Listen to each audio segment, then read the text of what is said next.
पाकिस्तान के मशहूर मरूफ कारी सदाकत हुसैन जो टीवी चैनल के ऊपर आकर तिलावत करते थे, बहुत खूबसूरत आवाज़ थी उनकी।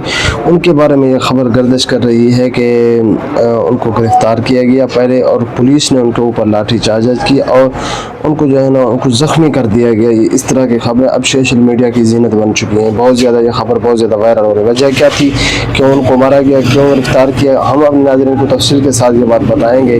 तो सोशल मीडिया के ऊपर बताई ये जा रही है कि उन्होंने जो है ना अपना ज़िम्मेदार हल्कों के ऊपर कोई बात की है जिसकी वजह से इसलिए उनकी तजलील की गई, उनको मारा गया। तो नाज़रीन, मेरे ख्याल में ये ख़बरें अभी तक उनके अपनी तरफ से कोई इसकी तस्दीक या मतलब तरदीद नहीं की गई। तो सोशल मीडिया को फैलने वाली हर खबर भी सच्ची नहीं होती। इस वजह से आप एहतियात से काम लें। इन खबरों को खामखा ऐसे ज़्यादा वायरल करने की ज़रूरत नहीं है। लिहाजा इसकी पहले तस्दीक और या उसकी तरदीद ये बहुत ज़रूरी है उनकी तरफ से। इसका कोई या किसी सरकारी चैनल के ऊपर भी इसकी कोई अभी तक वजाहत नहीं आई है।